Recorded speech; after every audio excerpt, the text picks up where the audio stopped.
Hello everybody and welcome back to All Around Sports. I'm Rose Jadison, so we're back with another episode, and then today I'm going to be giving y'all my Week 9 game picks. Cue the intro.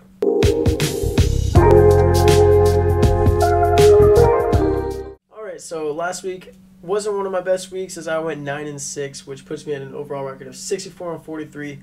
Hopefully this week I can do a lot better, but before I get into my game picks, please everybody go down to the description and please give me a like and sub. Greatly appreciated. And now we'll start with the Thursday Night Football game between the Philadelphia Eagles and the Houston Texans. Another boring Thursday Night Football game, as there's been a lot of really bad Thursday Night Football games this year. In this game, I think it will be an easy win for the Eagles on a very short week, but I think they still cruise by the really bad Houston Texans. Next game, I have the Chargers and the Falcons. I think the Chargers will win this game. Due to them just being the team with more talent, the Falcons haven't looked in form the last couple of weeks. And even though they beat the Carolina Panthers last week, it took them until overtime to do so, and the Carolina Panthers almost pulled off an incredible play with DJ Moore. I mean, you must have saw it all over your Instagram if you follow any NFL accounts. I mean, what a play by DJ Moore. But still have the Chargers winning this game. Dolphins and the Bears. I think the Dolphins win this game due to the big additions that they made at the trade deadline, such as Bradley Chubb, like I talked about in my last video where I graded every trade during the trade deadline. I mean, they also picked up Jeff Wilson to now be their new backup since they traded away Chase Edmonds. But in this game, I just think the Dolphins will be too much for the Bears to handle. It will be interesting to see how the Bears use Chase Claypool in this game, though.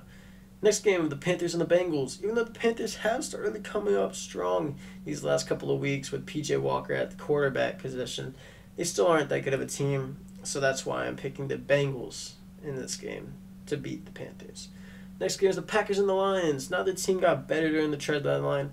In fact, the Lions actually got worse by trading away one of their best players on offense in T.J. Hawkinson to the Vikings. So that's why I'm picking the Packers. They're just a better team, and they have more talent, and they also have Aaron Rodgers, who just dominates most teams in the division, especially the Lions. Next game, Colts and the Patriots. I think the Pats will win this game because there's so much change going on in Indy right now. I mean, we've got new running backs coming in. I mean, they have players, and they're going to struggle to keep up with all the new changes, which will keep the offensive and defensive playbooks limited for the next couple of weeks. I mean, they got Sam Ehlinger at quarterback now. They just traded away Nyheim Hines, and Zach Moss is their new backup running back. Still got JT, though. I mean, it's just a really weird situation going on in Indianapolis right now, and I think they're going to take a while to adjust to what's going on. Next is the Bills and the Jets. Probably the game of the week, in my opinion, but a very interesting game here between two shining teams in the AFC East division. But I believe the Bills walk away with this game with the W, as the Bills are starting to get slept on, I believe. I mean, everybody knows that they're a really good team, but nobody likes to pick them as the number one team in the NFL, which I think is crazy, but I think the Bills are easily the number one team in the NFL. I mean, yes, the Eagles are undefeated, but I still think the Bills as a team are better than the Eagles. But people just don't see it like that. But I think the Bills win this game against the Jets. Next is the Vikings and the Commanders. I think the Vikings will win this game, but the Commanders are starting to look like a sneaky good team, with the team gaining chemistry as well as Tyler Heineke at quarterback. I think he should have been the quarterback all along. I don't think they really needed Carson Wentz.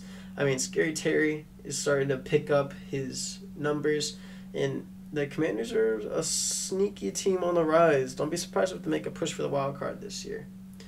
Next, you had the Raiders and the Jaguars. I think the Jaguars bounced back this week after losing a disappointing game in London a week ago to the Denver Broncos. I mean, I just don't see how the Raiders win this game. I mean, they've looked so bad all year long, and I think it just continues in this game. And you really have to worry about McDaniel's job in this game. I mean, if he can't start getting wins, this team is in dire need of change.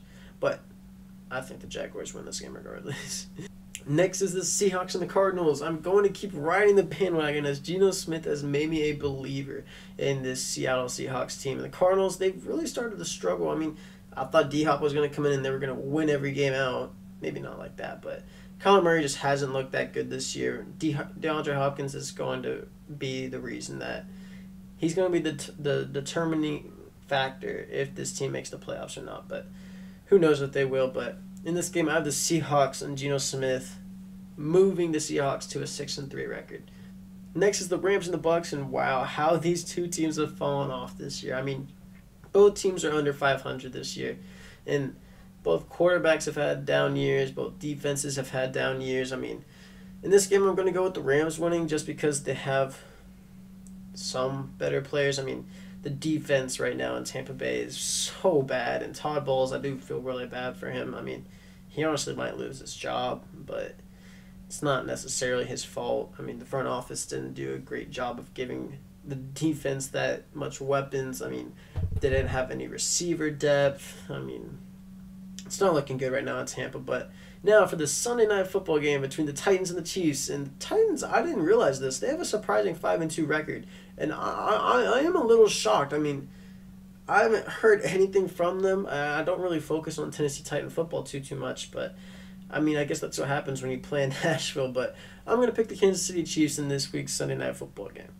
Next is the Monday night football game between the Baltimore Ravens and the New Orleans Saints, and I expect Roquan Smith to immediately take over and make his debut memorable for all Baltimore fans watching. And I think Baltimore stomps on the Saints this week, and Roquan Smith is the determining factor about how and why the Ravens win this week in Monday Night Football. But without further ado, I mean, I hope I do a lot better than I did last week, and I can improve my record and make it even better. But it's been All Around Sports. I'm your host, Jason, so I will see you guys next time. Have a great day.